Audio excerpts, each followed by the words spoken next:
नमस्ते दोस्तों, आप सबका एक बार फिर से स्वागत है आपके अपने YouTube चैनल सत्य सनातन में। आपने देखा कि किस प्रकार से कांग्रेस से लेकर सारा वामपंथी गिरोह और इस्लामिक गिरोह असम की सरकार के खिलाफ आकर के खड़ा हो गया। सबने केवल यही दिखाने का प्रयास किया कि किस प्रकार से एक फोटोग्राफर एक लाश के ऊपर से कूद गया है। इसको लेकर हंगामा मचाने वाले लोग ये नहीं बता रहे हैं कि उससे जस्ट पहले ही पुलिस वालों तक को पीट दिया गया, उनको मार करके वहां से भगा दिया गया। क्या आप जानते हैं तकरीबन 49 लाख बीघा जमीन घुसपैठियों के पैरों के नीचे है।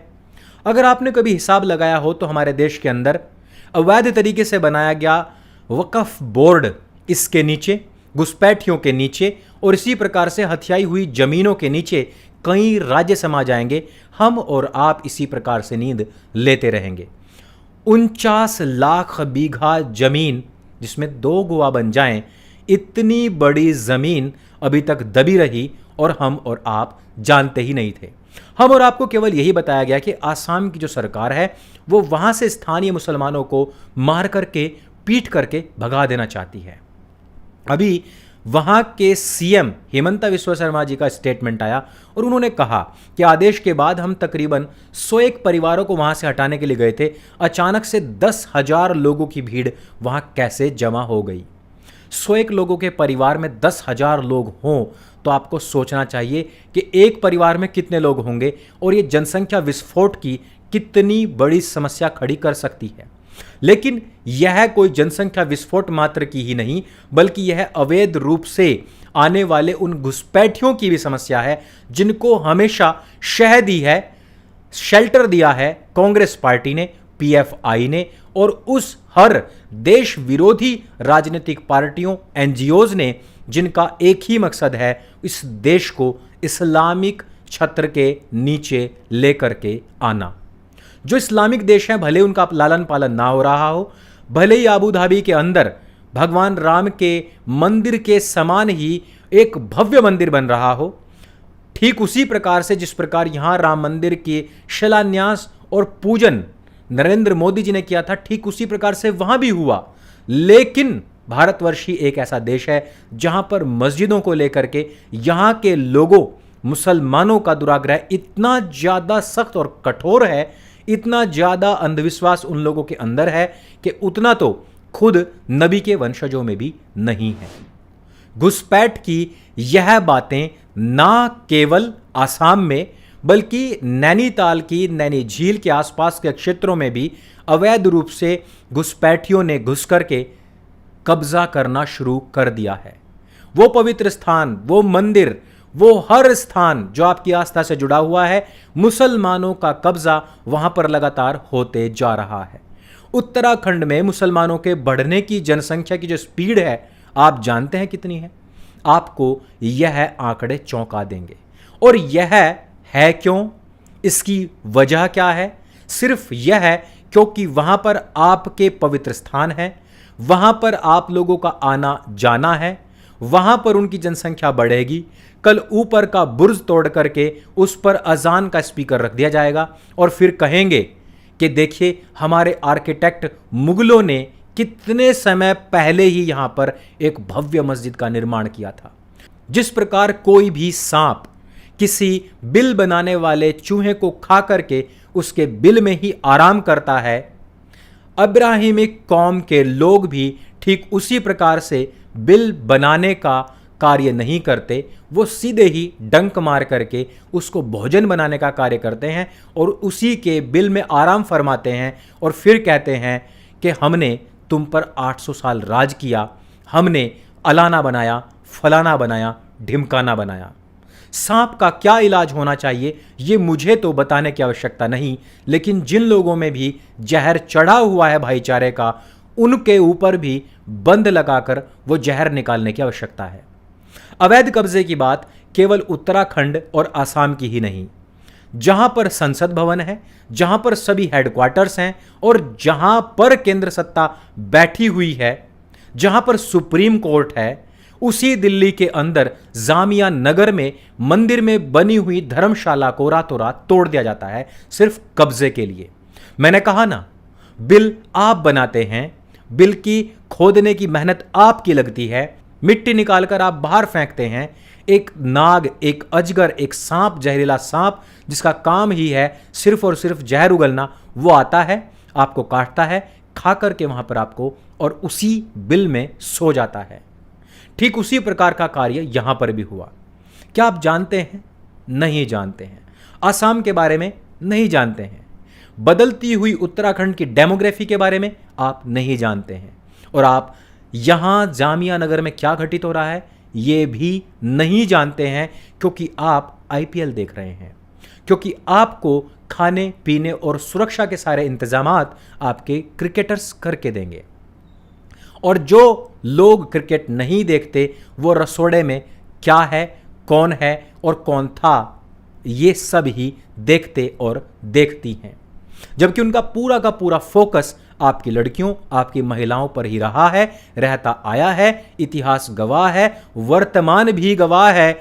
जो अपनी बहन बेटियों तक को ना बख्शे वो आपकी बहन बेटियों को कैसे बख्शेगा?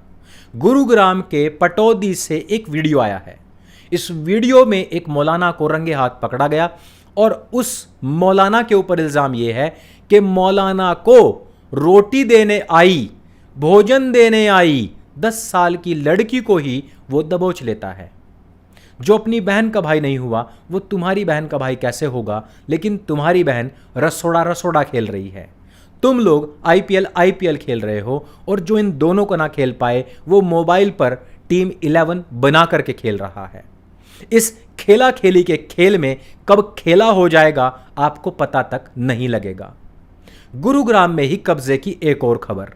गुरुग्राम के कुछ ऐसे सेक्टर्स जहां पर ना कोई मुसलमान है, ना आसपास कोई मस्जिद है, ऐसे क्षेत्रों में भी अवैध रूप से कब्जा करके वहां पर नमाज पढ़ने के लिए अलग अलग सेक्टर से जानबूझकर जबरदस्ती लोगों को बुलाया जा रहा है, जबकि मस्जिद उस स्थान से 2 किलोमीटर दूर है। मस्जिद खाली पड़ी है, लेकिन हिंदुओं के क्षेत्रों में, उनके एरियाज में रोड ब्लॉक करके, गलियां ब्लॉक करके, उनके पार्कों पर कब्जा करके लोग नमाज पढ़ रहे हैं, लेकिन उसका विरोध करने वाला कोई भी नहीं है। स्थानीय लोग जब इस बात पर सवाल करते हैं तो पुलिस उन्हीं के गिरेबान पकड़ लेती है। इसमें यह मुझसे बताने, पूछने, कमेंट करने की आवश्यकता नहीं कि अंकुर भाई ये बताओ कि गुरुग्राम में किसकी सरकार है। सरकार किसी की भी हो, सिस्टम कहीं पर भी करप्ट हो सकता है। आवाज उठाने का कार्य हमारा है। सत्ता किसी की भी रही हो, आवाज हम और आप उठाते रहे हैं। यह उठाने का कार्य हमारा और आपका हमेशा था, है और रहेगा। और गिरेबान पकड़ करके ये सवाल पूछे जाने की आवश्यकता है और वही समय भी है। गुरुग्राम के इस क्षेत्र में जब से इस प्रकार की घटनाएं बढ़ी हैं, उसके साथ ही साथ दूसरी तरीके की घटनाएं भी बढ़ी हैं। और वो क्या है? वही है बिल पर कब्जा करना। उसकी स्टार्टिंग कैसे होती है? चलती हुई महिलाओं के दुपट्टे खींचना, चलती हुई महिलाओं की चैन स्नैचिंग करना। और आपको पता है कि चैन स्नैचिंग का विरोध करने पर क्या सजा मिलती है, यह मुझे यहां पर बताने की आवश्यकता नहीं है। देश में चल रहे इतने सारे अवैध कब्जे, इतना सारा चल रहा बुलडोजर, इतना सारा चल रहा विनिर्माण, घटनाएं बहुत हैं, लेकिन आप और हम यह भी जानते हैं कि आने वाले संकट बहुत बड़े हैं और सबसे पहले उन्हीं पर बात करनी आवश्यक है। आपको यह भी पता है कि उत्तराखंड, हिमाचल प्रदेश या जम्मू में लगातार जो घुसपैठियों की तादाद बढ़ रही है वो किस वजह से बढ़ाई जा रही है, लेकिन आपको नहीं पता है तो वो ये चीज कि इससे कैसे लड़ा जा सकता है। हमारे लोगों को नहीं पता चल रहा कि जम्मू, उत्तराखंड, हिमाचल प्रदेश में लगातार घुसपैठियों की जनसंख्या क्यों बढ़ रही है।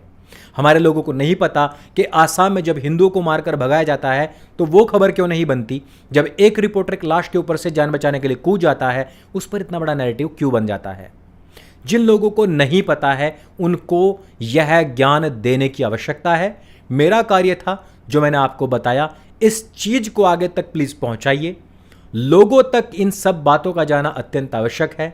मेरा कार्य, मेरा कर्तव्य, मेरा धर्म है वो सारी जानकारियां जो मेन स्ट्रीम मीडिया नहीं दिखाता आप लोगों तक डिलीवर करना।